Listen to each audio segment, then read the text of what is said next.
What's up YouTube, Gaff from Cardfight Nation coming at you with another discussion video, this time on the Dark Irregulars clan. Dark Irregulars, coming from set 3, obviously a very soul heavy deck. Along with Pale Moon, they do a lot of soul charging.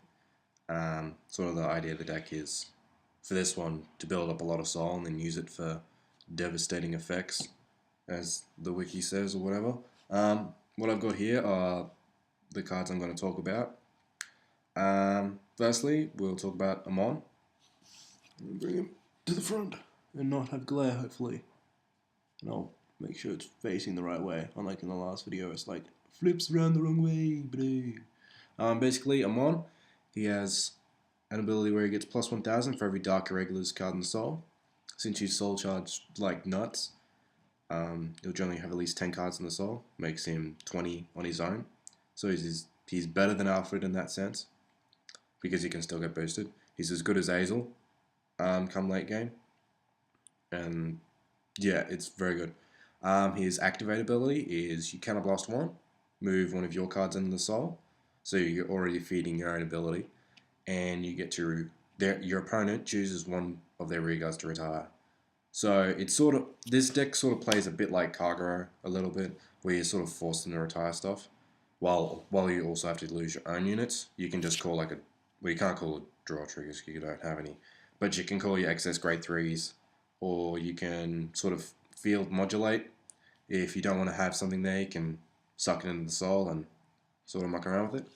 That leads to drawing the thruster. When a card moves into the soul, she gets +3 until the end of the turn. So she's a great booster to have behind either one of these grade 3s, because these two soul charge at the start of the main phase, so her effect already goes off, making her 9000. These both get +2 on their soul charge, so automatically 21 hitters with these lines, and obviously works well with Amon. So you can call one of your soul charges that just soul charges on call. It goes in, her effect goes off, use this, put that same card in the soul, her effect goes off again, +12 and +2. So you're just feeding Amon, feeding your Vanguard, attacking, making it very hard to guard late game unless they have a handful of null guards. Next card, I'll talk about Decadent Succubus next. Basically, this is the perfect ride for Dark Irregulars. How they play, you ride the grade 1, that's all that you'll play, even if you're going second. There's no real, like, you don't want to be sort of pushing early with Dark Irregulars, not until you can build up that soul. Decadent Succubus, when a Dark Irregular is called to the rearguard circle, you soul charge. So basically, you ride that, and then you call, hopefully, like 3 or 4 units, and getting 3 or 4 free soul charges for not much reason, just for playing the game, really. So that's why this card is very good. You probably need to run 4 of it. Like, it doesn't have an effect when it's in rearguard, but then it works perfectly with them on as feed, or it's just a 9k hitter.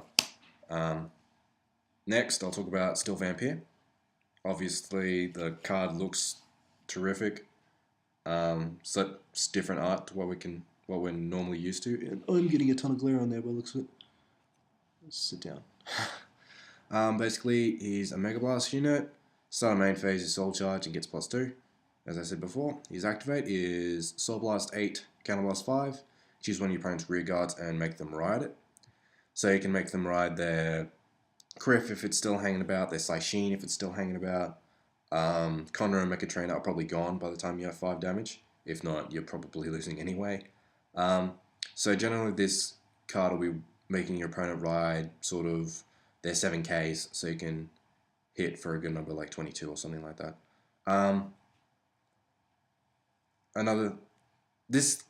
It's a decent Mega Blast, but it doesn't really do a whole much unless your opponent's on 5 damage and they don't have a lot of cards in their hand. Sort of. Because they still have the zeros that they'll guard with, and they still have the null guards. If you can make them ride a 0, then you do have a high chance of winning. But you need to be able to hit certain integers, otherwise it's not really worth it as much. Another thing to note with Vampire's effect, it doesn't stop intercepting, because intercepting is a skill. As up here, these are all skills up on the top, Twin Drive, Boost. and Intercept, they're all skills. Vampire only puts your Vanguard to grade 1 or 0 or whatever unit that you force them to ride. And since intercepting is a skill overrides sort of gameplay mechanics. You can't call grade 2s from your hand if you're forced to have a grade 1 Vanguard, because obviously you can't call units that are grade higher than what your Vanguard is. But as I said, intercepting is a skill, so it overrides the usual gameplay mechanics. And since it's already on the field, you can intercept and move to the Guardian Circle. That's not calling to the Guardian Circle because it's already on the field. Just had a little bit of a mishap the other day with Vampire skill, and thought I'd talk about it and make sure that it was pretty well clear that intercepting doesn't count as calling. It's activating a skill. Yeah, so that's those 4 cards sort of talked about. This card, I've only sort of been looking at this recently, considering I have about 6 of them in my trade binder. And they've sat there since I pulled them when I first got into Vanguard with Booster Set 1. Her ability is an auto ability, Soul Charge 1. You get +2 till the end of the turn. Thruster makes a 21, so that's pretty good. Her Mega Blast, Soul Blast 8, Counter Blast 5. When this unit attack hits, you pay the cost and you retire all of your opponent's rear guards. Now, while that doesn't sound that good, it's on hit of anything. So you can attack their rear guards, and like, if you get triggers or anything like that, where's my phone going off? Damn it! Too bad. You get a trigger, make this 26, for example. You swing for 26 into their Overlord rear guard. They're going to have to drop 20 in a case where they were going to let it through. Well, not going to let it through because it's a bad thing to let through. But you can sort of exploit bad fields with this, because 21's a good number to be hitting, and you can attack their rear guards and allow the effect to go off. You don't get the maximum sort of swing of it if you hit their rear guard, but if you attack their rear guard, they're less likely to sort of want to guard it, especially if they get defensive triggers and they apply all effects to Vanguard. You can just attack their rear guard. They're going to lose the units anyway, so it's basically sort of an activate this unit kind of attack thing. So yeah, I would suggest any Dark Irregulars player to try Demon Eater, and people won't expect it, that sort of thing. Well, they'll expect it now that I told you, because I am the master, or something like that. But it's a good card. Like, it doesn't seem like it because it's got the Mega Blast and it's got all this, but Dark Irregulars, like, the main problem with the Mega Blast is getting to 8 damage. Not 8 damage. 8 damage means you lose. Is getting to that 8 soul, but since Dark Irregulars soul charged like crazy, that 8 soul does not even become any bit of a problem.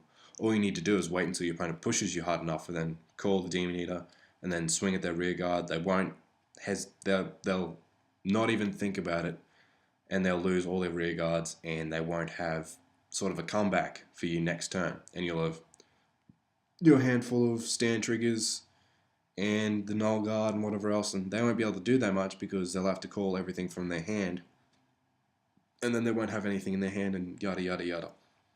So it's not a good card, but it's not a bad card. It's decent if you can get it off. Once you start using it, people will sort of get it and not let it hit and get rid of it as soon as possible. But that's not a bad thing either, because if you play rear guards that your opponent wants to get rid of, then your Vanguard's not going to get attacked as much, meaning that you're not going to be taking as much damage, you're not going to be dropping as many cards from hand, meaning you're slowly sort of building up resources for pushing your opponent to 6 damage. So this, like Palamedes, is a big target. It becomes a big target once your opponent sort of understands why it's so good. It only gets the +2 soul charge when it's in the Vanguard. So it does take a little bit to sort of get it up to that 21 in the rear guard. I only just figured out at that point. But if you soul charge twice, which isn't very hard to do in Dark Irregulars, and you have a thruster behind it, you're going to hit freaking 22, which is a big number. And even if you just swing it for 18 into their rear guard, and they're dropping 10 every turn because they can't let this hit at all. And then they'll try and go after it, and you can protect it, or you can not, or you can play another one. So it's sort of a cheaper alternative to getting the Amons or the Vampires. I personally am thinking that Demon Eater matches Vampire as far as how good it is. Amon is obviously the best card that Dark Irregulars have at this point. They have the Thruster as well to accompany him. So they're both very good together. You've got all the other Dark Irregulars cards that we've got. It's only going to get better from here. But I would still suggest to sort of try out Demon Eater, try out the Decking Encyclopedist, and making sure you ride that and then exploding on that Grey 2 ride.